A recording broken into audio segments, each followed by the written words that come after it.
Hello, English learners. Welcome back to the Real English Podcast. Hey everyone, I'm Jack and it's great to be here. And I'm Emily. We're so glad you're tuning in today. Today's topic is really exciting, Emily. What are we talking about? We're talking about asking the right questions before adopting a rescue pet. That's such a great topic. I absolutely love dogs and cats. Me too. But adopting a new pet is a really big responsibility, right? Exactly. You can't just walk into a shelter and pick the cutest puppy. Well, you can, but you really shouldn't do that. Right. There's a lot of specific language you need to understand first. Yeah, this is a perfect challenge for our upper intermediate learners. What kind of specific language do you mean, Emily? Things like asking the shelter staff about a pet's behavioral history. Good point. You want to know if a dog is friendly with kids, right? Exactly. You also need to understand the fine print of the adoption agreement. Oh, the fine print. That can be tricky even for native English speakers. It really can be. That's why we're practicing this real scenario today. We'll also practice using conditional sentences for special care requirements. Right, like asking what happens if the pet needs special food or medicine. This will really help you feel confident in an actual animal shelter. Are you ready to get started and learn some new words, Jack? I'm definitely ready. Let's jump into our vocabulary preview to learn some useful shelter terms. Before we listen to the conversation, let's look at some vocabulary. Yeah, we have 3 really useful words for you today. Temperament. This is a great word when talking about rescue animals. What does it mean? It basically means an animal's personality. It's how they usually behave. Right? Like if a dog is calm or super energetic. Exactly. You always want to ask about a dog's temperament before adopting. I remember my first rescue cat had a very shy temperament. Oh, really? Did she hide under the bed a lot? She did. It took months for her to feel safe. That makes sense. Knowing the temperament helps you prepare for their needs. Clause. This word pops up in the adoption agreement fine print. Yeah, it's a specific section or rule in a legal document. Have you ever signed an adoption contract, Jack? I have. There's usually a return clause in them. What does a return clause actually mean? It means if the adoption fails, you must return the pet to the shelter. That's an important rule. You can't just give the dog to a friend. Exactly. Always read every single clause in the fine print. Mandatory. This word means something is completely required. You don't have a choice. Right. In animal shelters, certain care requirements are mandatory. Like what? What's a good example for our listeners? Well, a home visit is often mandatory before you can adopt. That's so true. They have to check if your house is safe. Yeah, and sometimes basic obedience classes are mandatory too. That makes sense. It helps the pet adjust to a new home. Exactly. It sets the family and the pet up for success. Keep an ear out for these words in the next part. Now that we know the vocabulary, let's move on to the dialogue.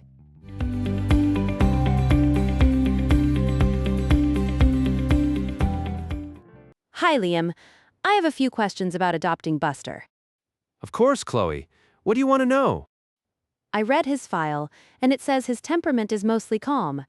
Is that accurate for him? Yes, exactly. He's very gentle with people. Have you had a chance to meet him yet? Yeah, we played yesterday. I was just worried about his energy level. Right, I completely understand your concern. He really just needs a short walk every day. That sounds perfect. Now I'm looking at the adoption agreement. Okay. Do you have any specific questions about the paperwork? Yeah, there's a clause here about home visits. What exactly does that mean? Yes. We just like to check where the dog will be living. I see. Is that really required for every single adoption? Yes, it's mandatory for everyone. We just want to ensure the new home is safe. Good point. That makes total sense. I definitely want him to be safe too. That's wonderful to hear. Should we schedule the home visit for this weekend? Yeah, let's do it. Saturday morning works best for my schedule.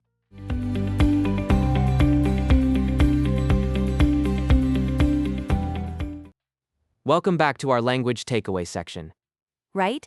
This is where we break down the vocabulary. You just heard a dialogue about adopting a rescue dog. Yeah, adopting a pet can be surprisingly formal. Exactly. There's a lot of paperwork. Have you ever adopted a pet? I have. The shelter asked me so many questions. What kind of questions did they ask? Mostly about my home and the dog's personality. That brings us to our first word today. Right, the word is temperament. In the dialogue we heard, his temperament is mostly calm. What does temperament actually mean? It basically means an animal's natural personality. Yeah, it is how they usually behave every day.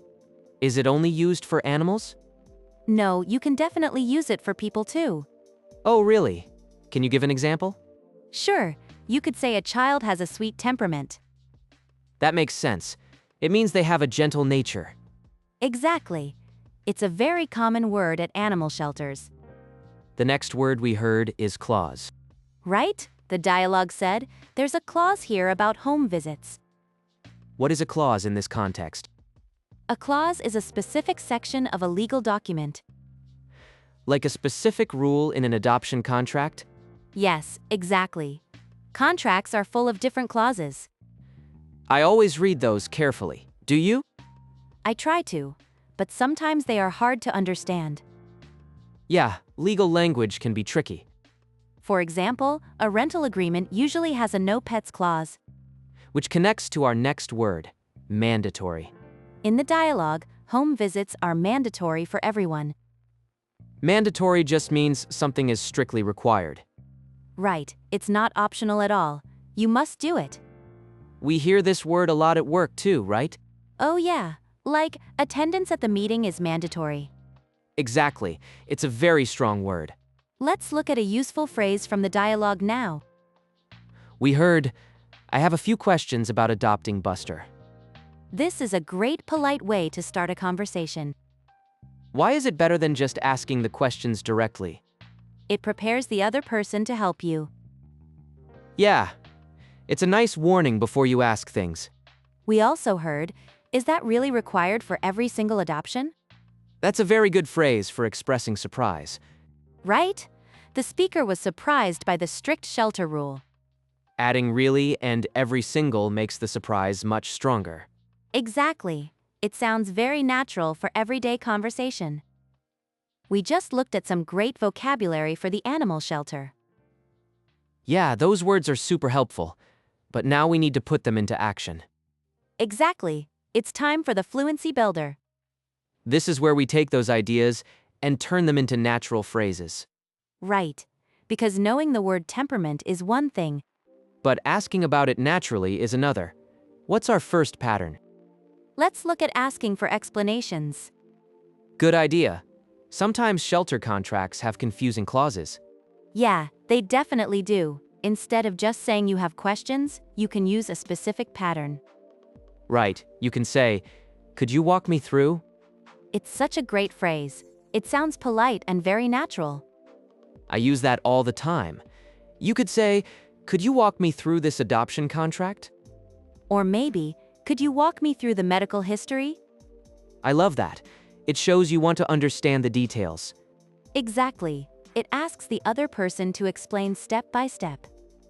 What about asking about a dog's temperament? How do we do that? Well, you usually want to know about specific situations. Right? Like if the dog likes cats or strangers? Yes, so a great phrase is, how do they usually react to? That's a perfect question. How do they usually react to other dogs? Or, how do they usually react to loud noises? Oh, that's a big one. My rescue dog completely panics during thunderstorms. Poor guy. But yeah, asking that question really helps you prepare. Definitely. What's our last phrase for today? It's about those mandatory rules we talked about earlier. Oh, right. Like required training classes? Exactly. If you want to ask if a rule is strict, you can ask about flexibility. You can say, is there any flexibility with? That's a really polite way to check your options. It really is. Is there any flexibility with the pickup date? Or, is there any flexibility with the required training sessions? Right. You're not refusing to do it. No, you're just seeing if you have a little room to negotiate. Exactly. It keeps the conversation very friendly. Now that you understand important terms like temperament, clause, and mandatory, let's listen to the dialogue about adopting a rescue pet one more time.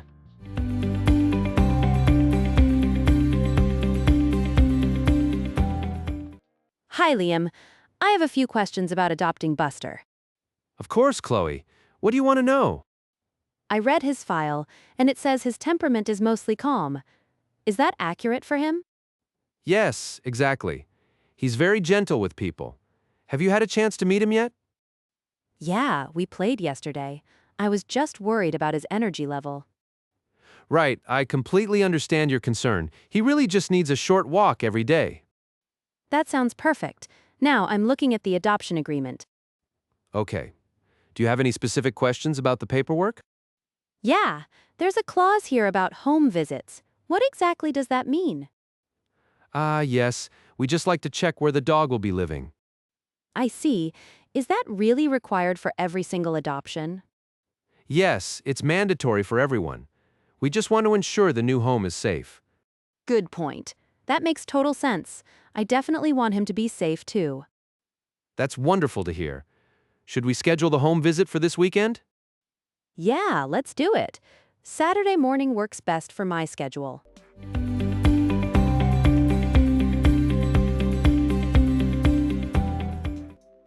That was a great conversation to listen to again. Yeah, Chloe really did her research before talking to Liam. Exactly. She asked all the right questions about Buster, It shows how important it is to read the paperwork carefully. right? Especially the fine print about home visits. I remember being surprised by that when I adopted my cat. Really? Did they have to check your apartment?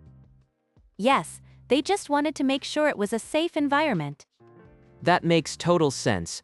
It's all about the animal's safety. Now it's time for you to practice speaking. We picked some useful phrases from Chloe and Liam's conversation. You can use these when you ask questions at an animal shelter. Chloe will read the phrases for you today. Make sure to listen closely and repeat after her. Speaking out loud really helps you remember the vocabulary. Let's get started with the practice. I have a few questions about adopting Buster. I read his file and it says his temperament is mostly calm. Is that accurate for him? Now I'm looking at the adoption agreement. There's a clause here about home visits. What exactly does that mean? Is that really required for every single adoption?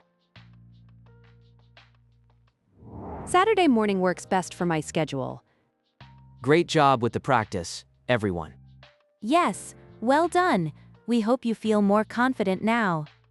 Adopting a pet is a big step, but good questions help. Thank you so much for learning with us today. If you enjoyed this episode, please like, share, and subscribe. It really helps us create more helpful videos for you.